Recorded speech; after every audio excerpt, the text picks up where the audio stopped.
भोजपुरी की नई जानकारी के लिए हमारे साथ जुड़े। ये लाल रंग का सब्सक्राइब बटन क्लिक करें और बेल आइकन को दबाएं, जिससे नई वीडियो की जानकारी आप तक पहुंच जाए। जान लीजिए, सब्सक्राइब करना बिल्कुल फ्री है। फिल्म धड़कन का जबरदस्त रुतबा। जी हाँ दोस्तों, आपको बता दे पवन सिंह की आगामी फिल्म, जिस फिल्म का नाम है धड़कन, उस फिल्म को बॉक्स ऑफिस पर सबसे ज्यादा सफल बनाने के लिए भोजपुरी ऑडियंस बहुत ज्यादा एक्साइटेड है। आपको बता देना चाहते हैं, भोजपुरी ऑडियंस इस बात से बेहद खुश है और बहुत ही अच्छी तरीके से इस फिल्म को देखने के लिए और इस फिल्म को सुपरहिट बनाने के लिए तैयार खड़ी है। दोस्तों आप देख सकते हो, 2 दिन के बाद सिनेमा घर में रिलीज होगी सुपरस्टार अभिनेता पवन सिंह की फिल्म, यानी 23 जून को इस बड़ी फिल्म को रिलीज किया जाएगा बिहार के सभी सिनेमा घरों में। लेकिन आपको बता दे, इस फिल्म का रुतबा रिलीज होने से पहले ही बरकरार दिखाई दे रहा है। सिनेमा घर के आगे लगे भीड़ ये बता रही है कि फिल्म को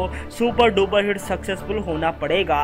हम आपको बता दें, इसकी वजह ये है, इस फिल्म का ट्रेलर ही बहुत पसंद आया लोगों को। एक दिन में 10 लाख लोगों ने देखा इस फिल्म के ट्रेलर को। इतनी ज्यादा मात्रा में ट्रेलर को निरहुआ हिंदुस्तानी 2 के भी नहीं देखा था, लेकिन धड़कन के ट्रेलर ने बनाया अब तक का सबसे बड़ा इतिहास। देखते हैं दोस्तों क्या कमाल करेगी फिल्म धड़कन का जलवा बरकरार रहेगा बिहार के लोगों में या नहीं, ये तो हमें 23 जून को देखने को मिल ही जाएगा। धन्यवाद।